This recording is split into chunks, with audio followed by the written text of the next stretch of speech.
Bismillahirrahmanirrahim. Assalamualaikum warahmatullahi wabarakatuh. Perkenalkan, nama saya Reza Prayogo. Saya dari Fakultas Ekonomi Prodi Manajemen dari kelas 4A. Saya di sini mau mempresentasikan tentang kekuatan ekonomi dan sosioekonomi. Analisis ekonomi internasional.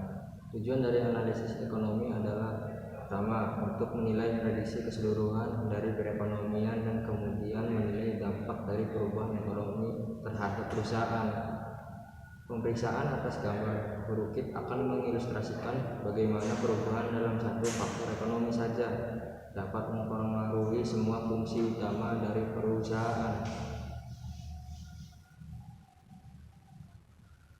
Perekonomian dan relevansinya bagi para pelaku bisnis. Untuk mengestimasi perilaku pasar dan juga untuk memberikan masukan kepada bidang-bidang fungsional lainnya dari perusahaan, maka para manajer memerlukan data mengenai ukuran dan tingkat perubahan dari sejumlah faktor-faktor ekonomi dan sosioekonomi.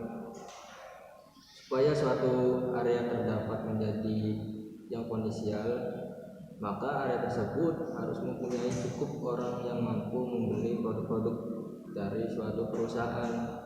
Data sosioekonomi memberikan informasi mengenai jumlah penduduk. Selanjutnya, dimensi sosioekonomi. Divisi yang lengkap mengenai potensi pasar juga harus mencakupi informasi rinci mengenai atribut-atribut fisik populasi sebagaimana diukur dengan dimensi sosioekonomi. Bagian ini akan dimulai dengan suatu analisis atas total populasi.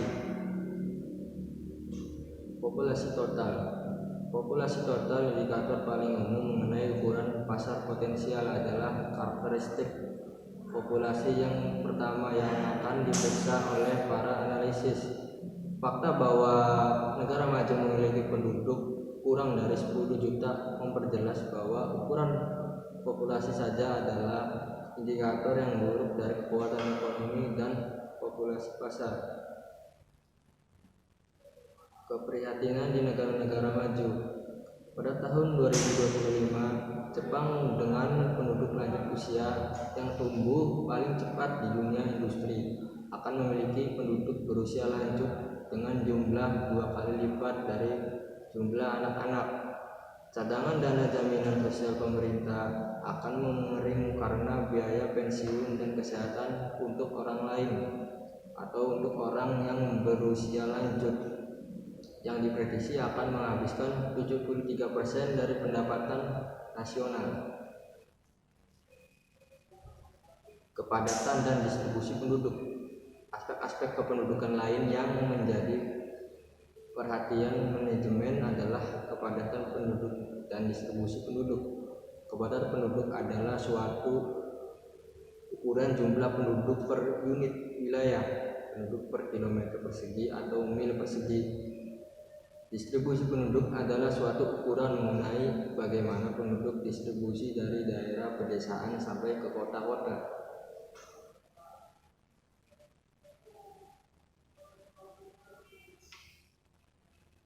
Rencana-rencana ekonomi nasional. Sumber data ekonomi lain yang terbukti dapat bermanfaat bagi perusahaan, terutama untuk agen pemasarannya, adalah rencana-rencana ekonomi nasional yang diterbitkan oleh banyak negara. Rencana ekonomi nasional adalah rencana-rencana yang dipersiapkan oleh pemerintahan yang menyatakan tujuan ekonomi untuk mencapai. Biasanya untuk jangka waktu dibuat pemerintah bekerja sama dengan industri mengenai arah perekonomian yang diharapkan. Rencana-rencana tersebut berkisaran dari rencana tahunan dan 5 tahun dalam wujud anggaran yang digunakan sebagai instrumen pengendali produksi oleh negara seperti Kuba. Dimensi-dimensi industri. Setiap perusahaan menaruh perhatian terhadap berita-berita ekonomi karena dampaknya terhadap pembelian konsumen, harga bahan baku, dan keputusan-keputusan investasi. Tetapi faktor-faktor adalah lebih signifikansi daripada yang lainnya untuk suatu industri tertentu atau untuk suatu bidang fungsional tentu di suatu perusahaan. Oke, sekian dan terima kasih. Mungkin itu saja yang bisa saya sampaikan.